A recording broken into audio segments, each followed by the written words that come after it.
Davos में उत्तर प्रदेश की गूंज। वर्ल्ड इकोनॉमिक फोरम में यूपी सरकार ने किए निवेश के करार। टीम योगी ने पेश किए राज्य के निवेश का रोड मैप, जिसके तहत 12,100 करोड़ रुपए के 3 नए निवेश करार हुए। सोलर और रक्षा विनिर्माण क्षेत्र में एमओयू साइन किए गए।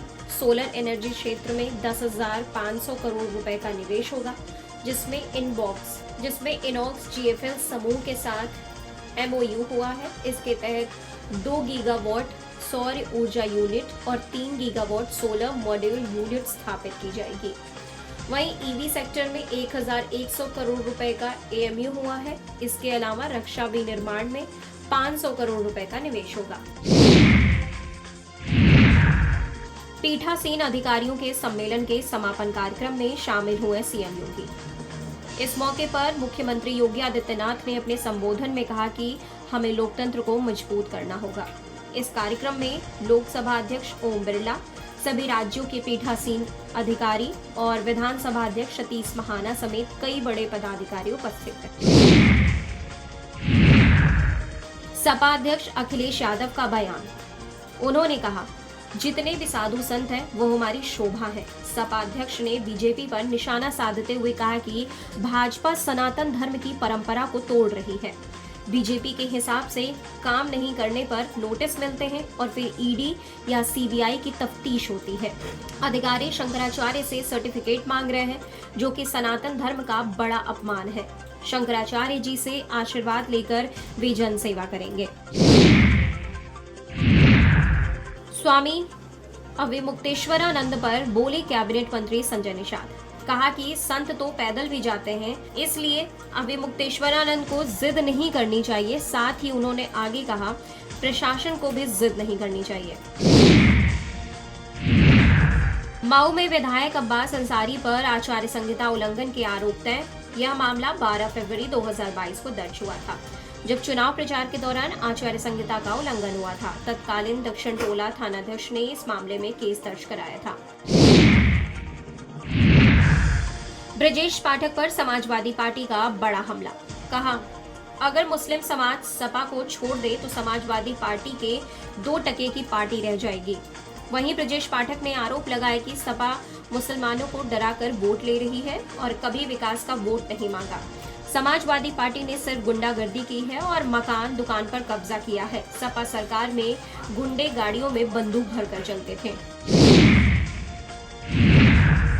राष्ट्र प्रेरणा स्थल पर होगा उत्तर प्रदेश दिवस 2026 का आयोजन। मुख्यमंत्री योगी आदित्यनाथ ने कहा कि इस बार यूपी दिवस जन भागीदारी से और भव्य होगा। यूपी दिवस में गृह मंत्री अमित शाह मुख्य अतिथि के तौर पर शामिल होंगे। इस बार एक जनपद एक व्यंजन को प्रमुख आकर्षण बनाया जाएगा, जिससे हर जिले के स्वाद से लोगों को परिचित कराया जाएगा। प्रयागराज में एयरफोर्स का एक ट्रेनी एयरक्राफ्ट तालाब में गिरा। दोनों पायलटों ने पैराशूट खोलकर विमान से कूदकर अपनी जान बचाई। स्थानीय लोगों ने पायलटों को तालाब के किनारे सुरक्षित किया और उन्हें अस्पताल भेजा गया, जहां उनकी हालत ठीक बताई जा रही है। तकनीकी खराबी के कारण विमान का इंजन बंद हो गया, जिससे ये पूरी घटना हुई। नोएडा में निर्माणाधीन और अधूरी साइटों का 24 घंटे के भीतर किया जाएगा सुरक्षा ऑडिट। सुरक्षा मानकों का उल्लंघन करने वाली साइटों पर कड़ी कार्रवाई होगी। प्रशासन ने एक हेल्पलाइन नंबर 9205559204 जारी किया है, जिसके माध्यम से नागरिक खतरनाक स्थानों की फोटो और लोकेशन भेज सकते हैं। 24 घंटे के भीतर निरीक्षण और कार्रवाई का आश्वासन दिया गया है। हापुड़ में दहेज की मांग पूरी न होने पर पत्नी को दिया 3 तलाक। पति पर दहेज में 5 लाख रुपए और बाइक की मांग करने दूसरा निकाह करने का आरोप है। इस मामले में केस दर्ज किया गया है। केजीएमयू में धर्मांतरण और यौन शोषण के मामले में डॉक्टर रमीज मलिक की रिमांड खत्म। अब उसे जेल भेज दिया गया। रमीज मलिक को 48 घंटे के रिमांड पर लिया गया था। पुलिस ने रमीज मलिक से पूछताछ की थी। मिर्जापुर में जिम जाने वाली लड़कियों के धर्मांतरण के मामले में केस दर्ज। जिम संचालक, ट्रेनर समेत 7 लोगों पर एफआईआर दर्ज की गई है। शहर और कटरा कोतवाली क्षेत्र के 4 जिम सील कर दिए गए हैं। आरोप है कि यहां लड़कियों को प्रेम जाल में फंसाकर धर्म परिवर्तन कराया जाता था और अश्लील फोटो के जरिए दबाव बनाया जाता था। एक ही दिन में 2 लड़कियों ने मुकदमा दर्ज कराया, जिसमें फोटो और वीडियो से ब्लैकमेलिंग और वसूली का भी आरोप लगाया गया है। एक सिक्योरिटी गार्ड ओम जी को मिला 3 करोड़ 14 लाख रुपए का CGST नोटिस।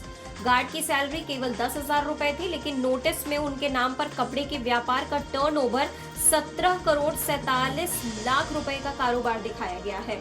वहीं इस आधार पर 3 करोड़ 14 लाख रुपए की देनदारी बताई गई है। नोटिस में गार्ड के सही पता और पैन नंबर भी दर्ज है।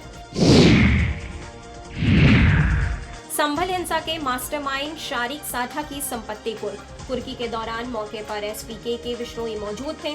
SP ने बताया कि शारिका साठा दुबई में बैठकर अपना गैंग चलाता है। संपत्ति पहले ही कुर्क की जा चुकी है।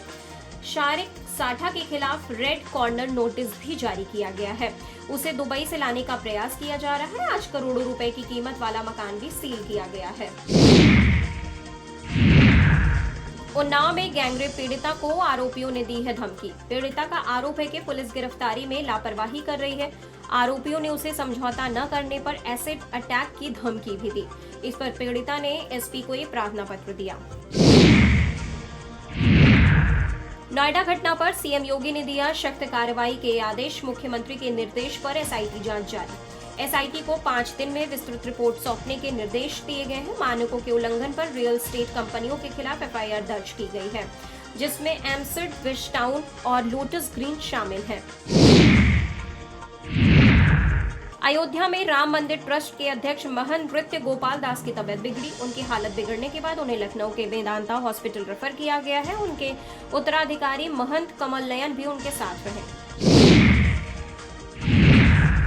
प्रयागराज माघ मेला शंकराचार्य अविमुक्तेश्वरानंद सरस्वती से मिलने पहुंचे सपा नेता माता प्रसाद पांडे। इस मुलाकात में उन्होंने शंकराचार्य का मुद्दा सदन में उठाने का आश्वासन दिया है। शंकराचार्य अविमुक्तेश्वरानंद सरस्वती ने सपा नेता को आशीर्वाद दिया। वे सेक्टर 4 में अपने शिविर के बाहर बैठे हुए हैं। हमीरपुर के सुमेरपुर ब्लॉक में तैनात सचिव शिव शंकर पाल को एंटी करप्शन टीम ने 10,000 रुपए की रिश्वत लेते हुए रंगे हाथ गिरफ्तार किया है।